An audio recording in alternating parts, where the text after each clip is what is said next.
இவங்க ஏன் இப்போ எங்கள் வீடை சுற்றி இப்படி உட்காந்துட்ருக்காங்கன்னு தெரியுமா? ஆக்சுவலி இவங்க என்னோட ஒன் ஆஃப் த டெனன்ட் தான்.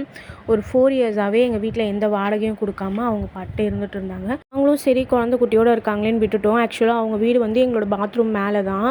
அந்த வழியாக தான் வருவாங்க, அந்த வழியாக தான் போவாங்க. நாளாக ஆக நிறைய குட்டியை சேர்த்துட்டாங்க, நிறைய பசங்க பெற்றுக்கிட்டாங்க. ஸோ நைட் டைமில் நாங்கள் ரெஸ்ட் ரூம் போனால் அங்கேருந்து பூரானெல்லாம் எங்கள் மேலே தள்ளி விடுறாங்கன்னு சொல்லிட்டு தான் இன்றைக்கி க்ளீன் பண்ண ஆரம்பிச்சிருக்கோம். அவங்கள வீட்டை விட்டு வெளியே தள்ளிட்டோம். நேற்று பார்க்கும்போது 3 முட்டை தான் வச்சுருந்தாங்க. இன்றைக்கி பார்த்தா அது ஒரு 10 முட்டையாக இருக்குது. அது மட்டும் இல்லாமல் இவங்களோட ஷிட்டெலாம் ட்ரை ஆகி நம்மளோட மேலே அப்படியே கொட்டுது. உங்களால் ஹோல் ஃபேமிலிக்குமே வந்து மூச்சு விடுறதுல ப்ராப்ளம் ஏற்பட்டுச்சு. ஸோ ப்ரெக்னென்சி டைமில் எனக்கும் இது சேஃப் இல்லை, பேபிக்கும் சேஃப் இல்லைன்னு சொல்லிட்டு தான் நான் க்ளீன் பண்ணுற ப்ராசஸில் ஸ்டார்ட் பண்ணிட்டோம்.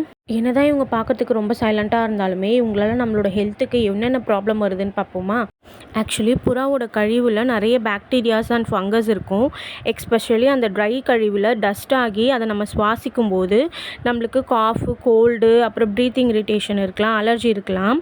நம்மளோட இம்யூனிட்டி லெவலும் குறையும். சப்போஸ் ப்ரெக்னெண்ட்டாக இருக்கீங்கன்னா நார்மலாகவே நம்மளுக்கு ஒரு இம்யூனிட்டி பவர் கொஞ்சம் கம்மியாகவே தான் இருக்கும். ஸோ இந்த புறா உங்கள் வீட்டில் இருந்துச்சுன்னா கண்டிப்பாக உங்களையும் அது அஃபெக்ட் பண்ணும், உங்களோட பேபியும் அஃபெக்ட் பண்ணும்.